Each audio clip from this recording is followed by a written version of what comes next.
The humming of magnetic lifts echoed softly through the halls of Orbital Training Platform 7, a glimmering construct suspended above a twilight Earth. Cadet Asil Demir stood at the edge of the simulation chamber, gazing at the hololith embedded in the wall. His breath fogged slightly as the chamber's atmosphere adjusted, the interface prompting him to make his final selection. "Choose your war," the system intoned, voice smooth and strangely reverent. Rows of campaigns shimmered before him. Mars Uprising, Earth's Final Blitz, the AI Schism. But Asil's finger paused on a distinctly older conflict, Gallipoli, 1915. Not a favorite, not glorious, but real. He didn't know if it was patriotism or a sense of inherited burden that guided his hand. Ottoman by blood, Earthborn by station, he carried both pride and distance like twin blades sheathed in his spine. In class, they spoke of Gallipoli as an anomaly, an early, brutal showcase of asymmetrical warfare, before satellites, before orbital strikes. For Asil, it was something more. His great-grandfather's name was on a cenotaph in Sanakhale, carved into stone no one visited anymore. He confirmed the selection. The chamber dimmed. Cold light washed over him as nano spikes pricked into his neural net, sinking thought to simulation. Then the floor vanished. He hit mud with a jolt so tangible it stole his breath. The world roared alive. Smoke, sand, and screams surrounded him. Trenches carved from wet earth stretched to either side, filled with shouting men in tattered uniforms. Artillery thundered overhead like gods brawling behind a curtain. Asil's breath came fast. He could smell cordite, taste blood, and his back ached with the weight of a rusting Mauser slung over it. Someone grabbed his collar. "Sniper Al! Take cover!" He ducked instinctively as a shell burst nearby, flinging dirt and bone into the air. His ears rang. This was no passive viewing. The simulation was fully immersive, every nerve lit with borrowed memory and digitally simulated pain. The man beside him had sharp cheekbones and a jagged scar across his chin. "You deaf or dreaming, Yenny Asker?" he shouted over the chaos. "You want to die pretty and fast or dirty and slow?" Asil struggled to respond. The translation implant caught up. "Neither," he gritted out. The man grinned. "Then crawl, boy." They moved, forward, through trenches so narrow Asil's elbows scraped both walls. Mud sucked at his boots. Rats darted past, fearless. Occasionally, corpses slumped in the corners. Some bloated, some fresh. All ignored. In this world, the dead were only obstacles. At the command post, a glorified tarp stretched between sandbags, a grizzled officer barked orders. Asil barely had time to register the strategy before a runner appeared, breathless and bleeding. "Enemy pushing hard on the right flank. Commonwealth troops, mostly Anzac. They're bringing machine guns closer." The officer cursed and turned to them. "You two, reinforce the slope near Kirichtepe. Now!" Asil wanted to object. He wasn't ready. This was history, not war. But the simulation didn't care. Neither did the man beside him. "My name's Rami," the scarred soldier muttered as they ran. "You keep up. You shoot when I shoot. You die if you don't." They reached the ridge just as another barrage landed. Dust filled the air. Asil coughed, blinked, then froze. Across the no-man's land, silhouettes advanced in waves. Uniforms foreign, faces stoic, rifles bristling like iron thorns. The ANZACS. Suddenly, Asil was no longer watching history. He was inside it.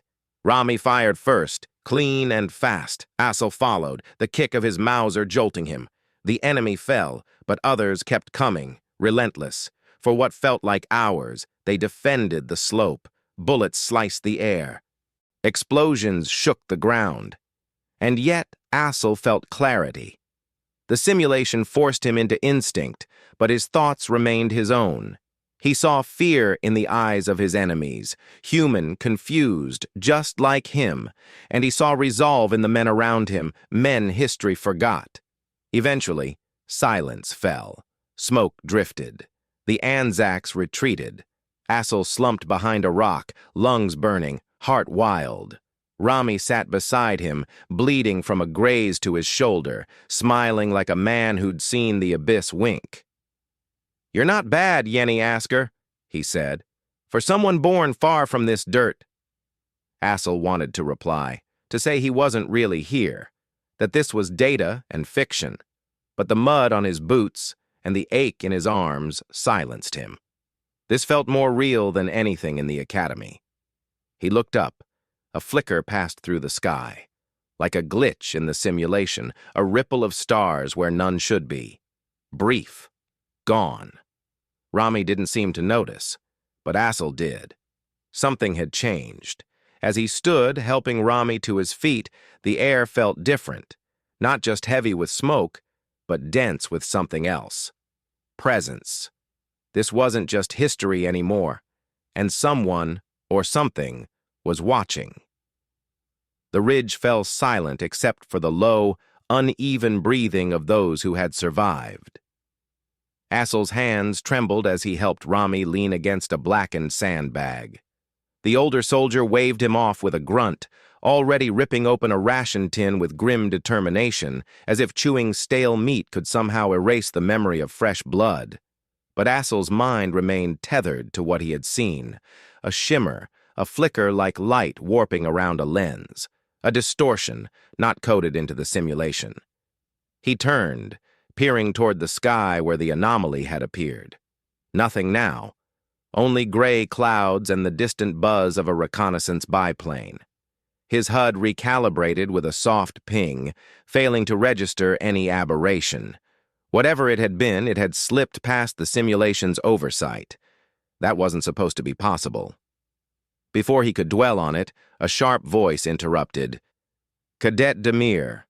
Pause simulation. Immediate extraction requested by External Oversight Command." Assel blinked.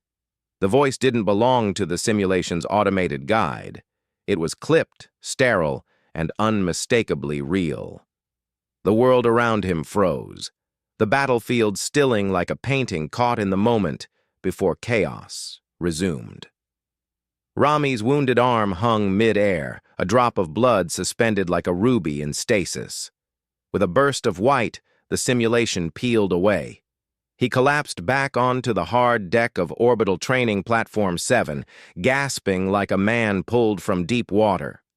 The chamber lights flared as the interface retracted from his skull. Cold sweat beaded across his brow, but it wasn't just from the intensity of the sim.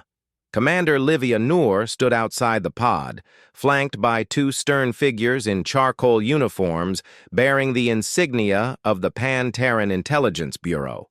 Her usual demeanor, a practiced mixture of bemused superiority and clinical detachment, was gone. "You saw it, didn't you?" she asked without preamble. Assel tried to sit upright. "Saw what?"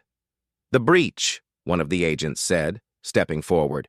"Visual distortion, upper left visual quadrant, 0.74 seconds, not part of the sim. We flagged it across 5 cadet feeds. Only yours triggered a neural response." "You're saying it wasn't scripted?" Assel frowned. "Then what was it?" The other agent leaned down, voice low and deliberate. "We believe it was an external ping, not from this system, possibly not from this century." That stopped him cold. He'd read about temporal anomalies, artifacted data packets from the pre-fall era, or ghost echoes left by defunct satellites. But those were theories, textbooks, nothing like this. "You're saying something hacked into a locked military simulation from outside the timeline?"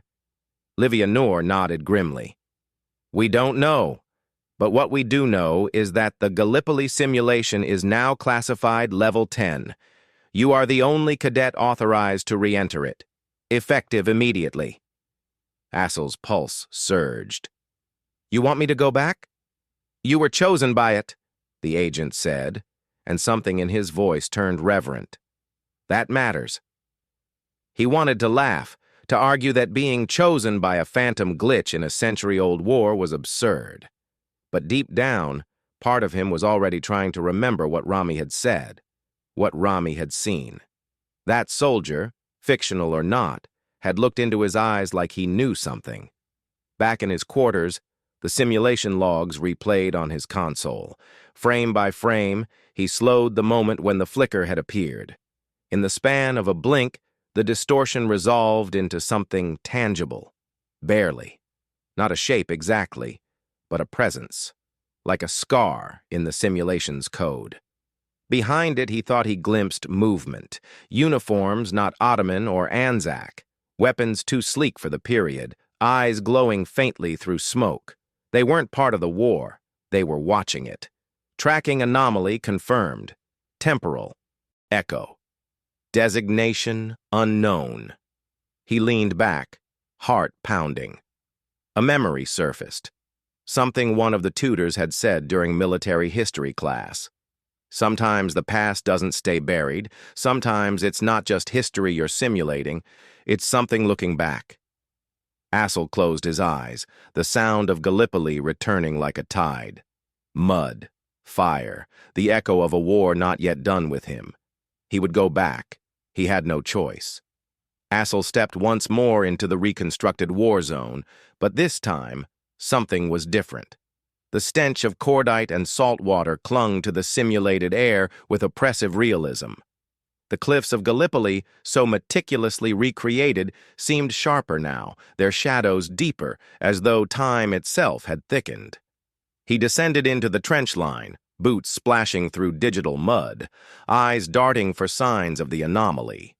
This was no longer about training. It was a reconnaissance mission. Into history, yes, but also into something more elusive, something watching from the folds of time. He passed soldiers with hollow eyes and stiff movements, NPCs programmed with just enough sentience to mimic suffering. But one face stood out. Rami. The old Ottoman sergeant turned toward him, not with scripted recognition, but with knowing, like he'd been waiting. Assel approached carefully. "You returned," Rami said, not as a line of code, but as a man with memory. "I need answers," Assel replied. "What are you?" Rami's eyes didn't blink.